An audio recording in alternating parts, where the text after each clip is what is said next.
Welcome back to the Prepared Mind channel. I'm John, the host, and guess what? We're going to talk shit hitting the fan.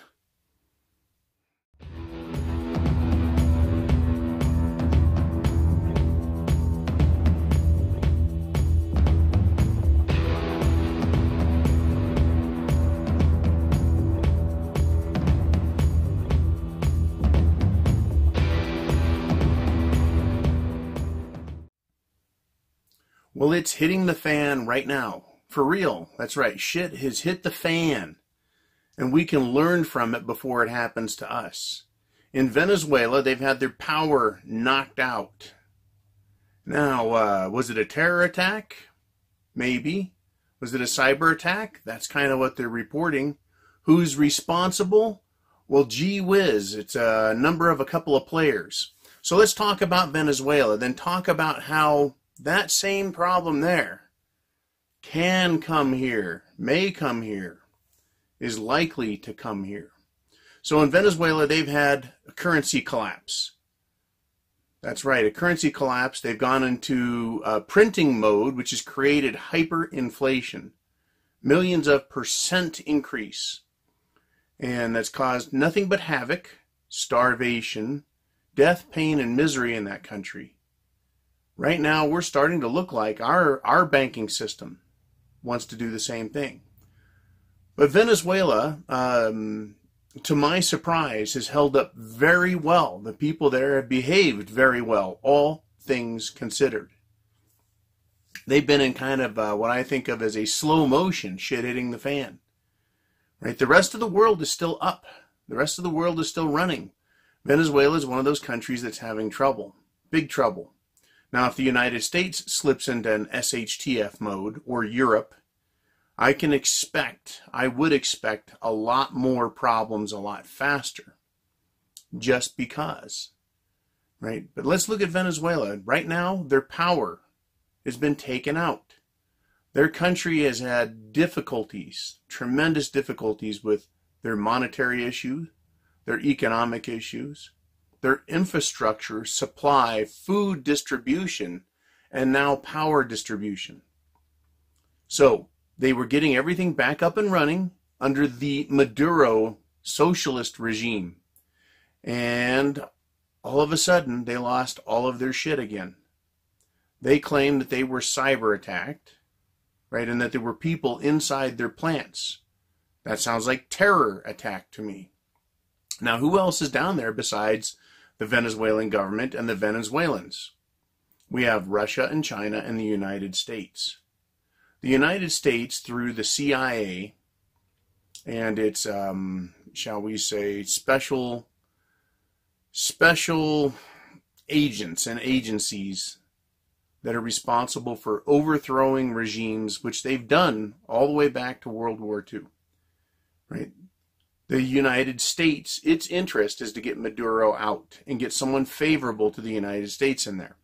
Russia, on the other hand, is pro-Maduro, and so is China. So they seem like unlikely candidates to have their agents trying to make the Maduro regime fail. But it would be in the best interest of the United States government up there in Washington, D.C., to have their agents in the CIA and special operatives to go in and do cyber attacks and then also physical attacks on these plants and distribution facilities. Now, what's interesting to note and very sad is that this is being done to get rid of Maduro. But who is the one who suffers? The ones who are suffering are the people. The little people, and governments around the world just don't give a fuck. Right? Who suffered at the end of World War II in order to make the Japanese surrender? It wasn't the military, it was the civilians in Nagasaki and Hiroshima. They were bombed with nuclear weapons. Right? It's always the people who are made to suffer for the failures of government, right? And they're pawns in the machinations of war. Right now, the Venezuelan people are being subjected to shit hitting the fan because Maduro is a socialist asshole. and because anti-socialist governments would like to see him fall, want him to fall.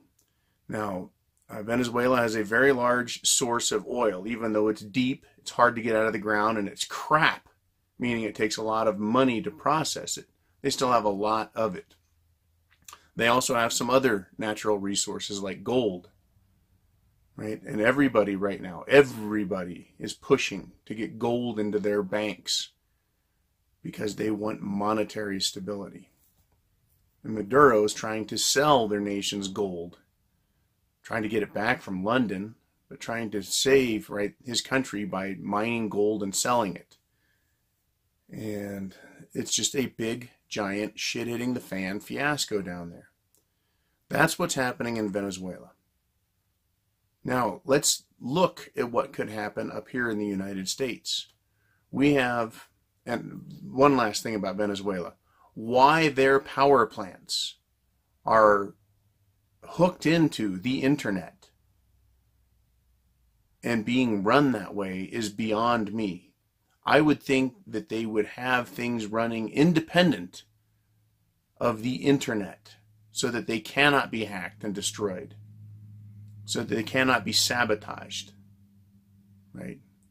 It's incredible to me that they would even bother trying to keep them interconnected that way, when instead they could have people at different facilities on the phone or on a radio talking to each other about what needs to be done and how it needs to be done to avoid this. Hopefully they learn their lesson and they get going back to old school control techniques. Now, all of this alarms me, not only for the sake of the Venezuelan people who were stupid enough to vote for a socialist, but who also, right, have allowed, the whole thing just sucks. It just sucks. When the system fails, it sucks. And it's failing in the United States right now. We have a partisan war going on the streets, and it hasn't broken out in gunfire yet, but it's getting closer. And we have a partisan war in the government, which means we don't know what's going to happen. We could end up with something like Venezuela very quick. We have the same weaknesses as Venezuela. We're just a lot bigger. And as a tall guy, I'm very familiar with the expression, the bigger they are, the harder they fall. Yeah, it takes a lot more to knock me over, but when I fall, it fucking hurts. Right? The United States is a giant. The EU is a giant. China is a giant. Russia is a giant. Right? But if Venezuela can be attacked with a cyber attack and people on the ground to take down their power grid in order to punish a regime by hurting their people, isn't that possible in the United States? Think about it. Everything here is hooked to the internet. Everything. It's hooked into everything. Right? We could be cyber attacked and have our power grid taken down. We can also have our power grid taken down by terrorism. Whether it's putting charges on a tower, on a distribution corridor and blowing them, or going to a substation and taking out the transformers, or by breaking into power plants and bringing them down, sabotage, or a combination of all those things. We're vulnerable here, right? We don't have guards with guns at every substation. We don't have guards with guns patrolling our infrastructure corridors for power, water, fuel, food. No, we don't. Right? Our country is open that way. It's just open. But we've got this coming here. We have a serious problem with our money, and it's about to manifest itself publicly. In the next couple months, it's coming out. We have an economic crisis on our hands, just like Venezuela. We have a political crisis in this country, just like Venezuela. And we're going to have the same problems with our infrastructure distribution, with inflation, and quite possibly with terrorism, just like Venezuela. The CIA, and I have no love for them, have gone after nations in the interest of the United States government for decades. It stands to reason. It makes sense that the same thing will be done to us, because that is how this statecraft game is played out. That's how they do things now. It's take chicken shit shots at one another and try and get their way. The United States is weak and vulnerable now. So you need to be prepared with a generator, with, if you're fortunate enough, a micro hydroelectric power supply. Solar is very popular. Wind is very popular, though it's unreliable. You need to have power backup. You need to understand how fragile our system is. That's what being a prepper is being prepared, because you understand the fragility. Now, 20 years ago, we weren't as fragile. 40 years ago, we weren't as fragile. Now, everything is fragile. It's tenuous at best. The system. The economy collapsed in December. Did a 20%, not the economy, sorry, the stock market did a 20% collapse, and it was halted by the plunge protection team by throwing a bunch of cash at it. And it's still wobbly, falling apart, weak. Our enemies that hate our nation, that hate the government, and in some cases hate the American people and our culture, they will, just like the United States government has, and just like every other government has, use what power and resources they have to punish the government of the United States by punishing the people of the United States. The unintended consequences of conflict is that civilians are the ones who suffer. You and I are civilians. Even the military, even the government is going to be hampered, right, by any of these actions, but it's the people who are made to suffer. Get prepared with food, water, shelter, clothing, medicine, means of self-defense. Have some solar panels around. They're not expensive. In fact, they're really inexpensive these days. There's a wide variety of personal, of arrays, different ways. Go to the preparedmind.club, of course, and take a look at what we've identified as good equipment there. But you know, refrigeration is a tough one. My refrigerator is both electric and propane. So trust me, as long as it's not winter, I can run my refrigerator for a long time and keep things cool. You might want to look into getting a propane refrigerator, even if it's a small ice chest style. See what you can find out there. I'll see if we can find something and get it up on the club, right? Because keeping medicines and perishables cool is going to make life a whole lot better. But most importantly in this video, I want to reiterate how vulnerable our advanced technology is, and how that advanced technology can be used to harm us. Right? We've got all of this knowledge, all of this industrial capacity and agricultural ability to sustain ourselves with food and comfort and standard of living. Yet the same technology can be used to bring down Venezuela. No power, no lights, no refrigeration, no air conditioning, no food processing, no fueling. They're in a shit-it's-the-fan state right now. They're already hungry. They're already trying to figure things out. People, I'm sure, down there are growing their own food to the extent they can. And I'm sure there are people down there, to the extent that they can, are stealing it or trying to steal it. That's the type of world that we're going to have up here in the United States of America if the assholes in D.C. and the assholes in our state capitals don't get off of the backs of the people and start doing what needs to be done. Not stealing money from our grandkids to pay for today, right? Borrowing and spending money and creating it out of thin air, but rather cutting government spending, cutting taxes, getting out of our lives, deregulating everything, right? There are so many different ways to make this a better world, but they keep taking the steps that endanger and threaten it. And unfortunately, all of those assholes back in D.C. think they all have the right answer. Just ask Alexandria Ocasio-Cortez. She'll tell you. She needs to take over the government, take over the entire economy, and tell you what to do on a daily basis. That will fix things, won't it? No, it won't. But that's what they want to do, and that's what they're pushing for.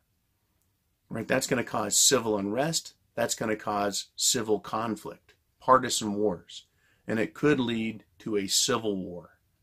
That is the people saying, we're not taking it from this government, and literally taking up arms. There is a chance of that happening. There is a chance also of the military being used to take control of the government away from these fucking morons. And we all know, or should know from history, that yeah, the military can go in and they do what the military does, and that's blow things up and kill people. But when left to administrate a government, the military does a piss poor job. They always have, because they're the military. They're supposed to break things and kill people, not run governments, not set up governments, not tell people what to do. But that's what Venezuela has right now. You've got police and the military on the street telling people how to live their lives and where to go, while the people are starving and suffering. Go look at news articles on Venezuela and see how the people are living. And then understand that same thing can happen here. We're equally as vulnerable, if not more. And because Americans have had it so good, had such a high standard of living, you could make the case that we're spoiled up here, that we don't know what hardship is. It's easy to make that case.